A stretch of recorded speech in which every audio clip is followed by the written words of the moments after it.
Over the past few years, this is an aesthetic that I've seen grow absolutely massively, and people have so many different opinions of what it is, what it isn't.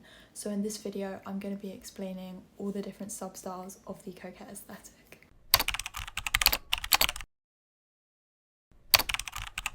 I've been a part of this community for like 3 or 4 years now, so this is going to be a video of me explaining some of the popular substyles. Starting with what most people probably call like the founding father of this aesthetic, vintage Americana is centered around, well, quite literally America. It's like a red, white, blue colour palette and features stuff like cherries, Lana Del Rey's Born to Die era, lots of gingham, Coca-Cola, all that sort of like vintagey vibe stuff. Unfortunately, I do see this substyle get a lot of hate online because of the controversial novel Lolita. However, this aesthetic is not related to that at all, and a lot of people I think online do try and distinguish that they don't associate themselves with that. Whilst the 90s movie visuals are very similar to this aesthetic, I think we don't really like to associate it with it because morally it's very questionable.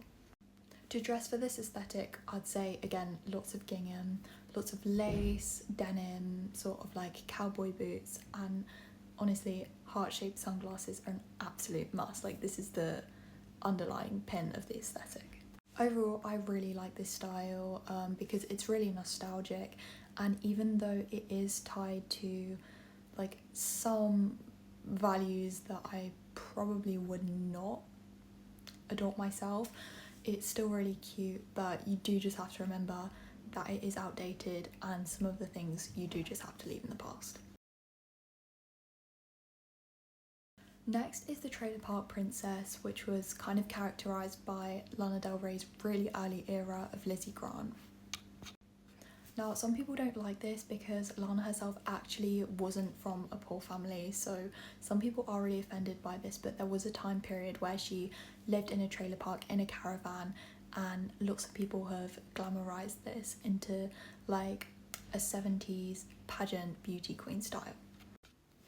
For this, think tiaras, milkshakes, diners, all that sort of American Southern belle, big blowouts, pastel, pink, yellows, blues, anything. If I could summarise it, I'd sort of say pink, patriotic, trashy, glamorous sleaze. On the outside, it's sort of this like pink beauty, but if you go deeper, it's got like sort of a dirty like undertone of American poverty. Again, this is something that is questionably romanticized, but a lot of people like it. So if you're interested in media related to this style, I'd definitely say listen to Remy Bond. She has really good music, and also the movie Drop Dead Gorgeous, which just totally encapsulates this. So next I'm going to be talking about Dollette. This is a really similar style to the traditional coquette aesthetic, but a lot of people get confused about it, and I have seen people get really angry trying to distinguish between the two, so I'm going to make this really clear. Traditional coquette is very French inspired. Think ballet flats, Lily Rose Depp, sort of coffee, cigarettes, a Diet Coke, that sort of stuff. However, Dollette is very centered around the colour pink. A lot of lace, bows especially. This is the main characterization for this style. For the main part of it, it is just bows, and I think these became a huge trend in early 2023. I think I saw a lot of people online getting angry about it because they felt like people calling it coquette was simply reducing this very complex style to just bows. I think this style is definitely the most easy to dress for if you're trying to get into making your wardrobe more into a cute coquette style. I think baby doll tops, Henley tops, mini skirts, Mary Jane shoes, and bows always add a bow. On the whole, this is super feminine, romantic, girly, pastel colours, floral pattern, milkmaid tops, lip gloss, perfume, soft lighting, anything that sort of mirrors a princess vibe. I'm going to be talking about my favourite substyle. This is the girl blogger substyle. This started really early in the sort of mid 2010s with these sort of images called whispers, posting like relatable content featuring a very recognisable sort of tall white black outlined text over usually a photo.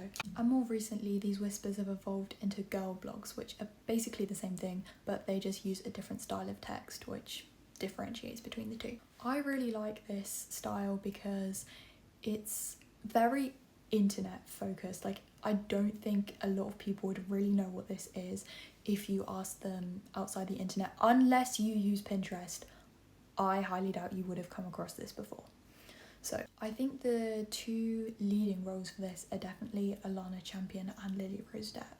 Like, they genuinely became the face of the girl blogger aesthetic. I also like this because it has a little bit of a satirical feel to it. Like, it's very relatable, but sometimes they're also quite sarcastic in a comedic way. I like these because they went from being really cute and just relatable into sort of humour. It's simple humour, but it's funny because sometimes it's witty, and I really like that. It's very Gen Z. You see a lot of iPods, wired headphones, like laptops, coffee, matcha even. So yeah, it's very up and coming, so I like that it's with the recent times. Fashion wise, this is hugely Brandy Melville. Oh my goodness, like, this girl blogger substyle definitely became huge in sort of like 2022 when everyone was buying the Brandy Melville tank tops, jeans, skirts, literally everything from Brandy Melville. I think there was a point in my life where all of my tops were just from Brandy Melville. So internet focused, and it's in the name girl blogger. Like, it's a girl who spends all her time on her phone, loves listening to music, reading, all those sort of hobbies, and that's me, so I love it. If you're familiar at all with this style, I highly expect that you've seen this book before, My Year of Rest and Relaxation. Oh my god, I love this book. It's so good. I've definitely read it like 3 or 4 times because it has the same like dark satirical humour. If you haven't read it, read it now. If you haven't read this book, it's basically about a girl who has burnt out from university, lives alone in her flat, and takes a culmination of pills to essentially sleep for a year. Obviously she like wakes up in between and stuff, but she gets up to all sorts of crazy adventures. It's witty, satirical, and about the nameless protagonist and her best friend. It's very day-to-day, but it's comedic, darkly comedic again, so I think it's really good, and I know a lot of other people do too. If you watched up to here, thank you so much, and I hope you liked my first video. And I know I didn't cover all of these substyles in this aesthetic because there are so many. So yeah, let me know if you want me to do a part 2. Again, thank you so much for watching, and if you want to check them out, my TikTok, Pinterest and Instagram will be in the link in the description and my bio. Again, thank you so much.